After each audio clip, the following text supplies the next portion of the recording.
Hello hi అండి, నమస్తే, welcome to my channel.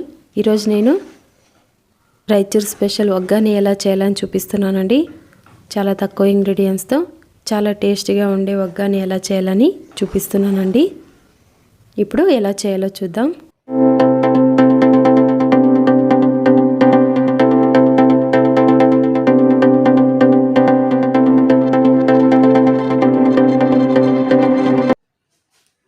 ముందుగా బొరుగుల్ని ఇలా నీళ్ళలో వేసి తడపాలండి. ఇలా నానబెట్టాలి ఒక 2-3 నిమిషాలు. నేను ఇక్కడ కర్నూలు బొరుగులు తీసుకున్నానండి. ఇలా నీళ్ళలో వేసి బాగా తడపాలండి బొరుగుల్ని. నేను ఇక్కడ 4 సేర్లు బొరుగులు తీసుకున్నానండి.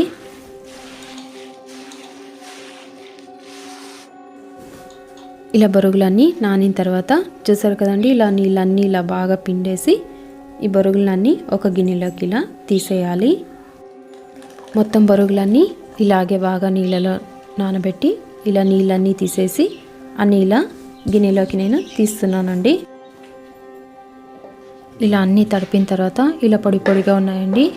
ఇలా ఉండాలి, మళ్ళీ మెత్తగా కూడా తడపకూడదు. చూసారు కదా, ఇలా ఉండాలి. ఇప్పుడు ఎలా చేయాలో చూద్దాం.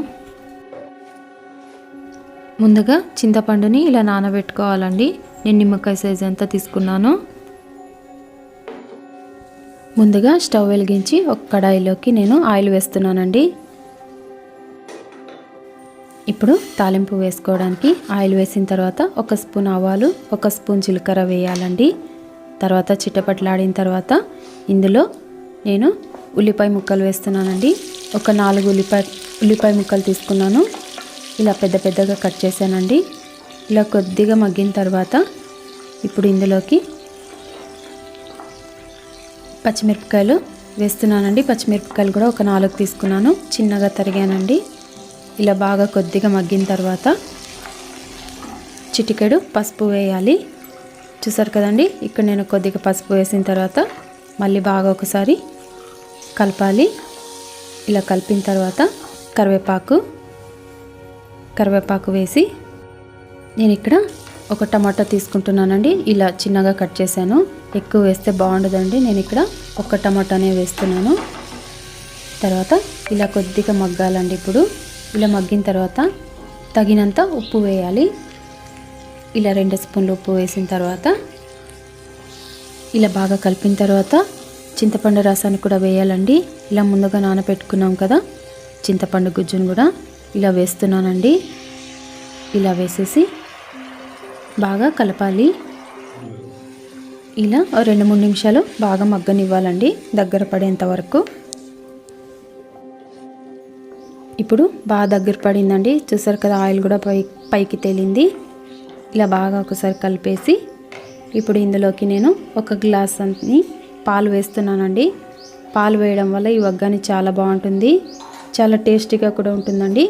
దీని మెయిన్ వచ్చేసి ఒగ్గానికి చింతపండు, పాలు వేయడం వల్ల ఒగ్గాని చాలా బాగుంటుందండి.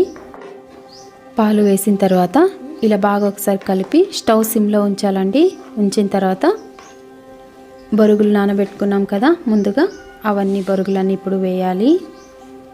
ఇలా బొరుగులు వేసేసి అన్నీ బాగా కలపాలండి.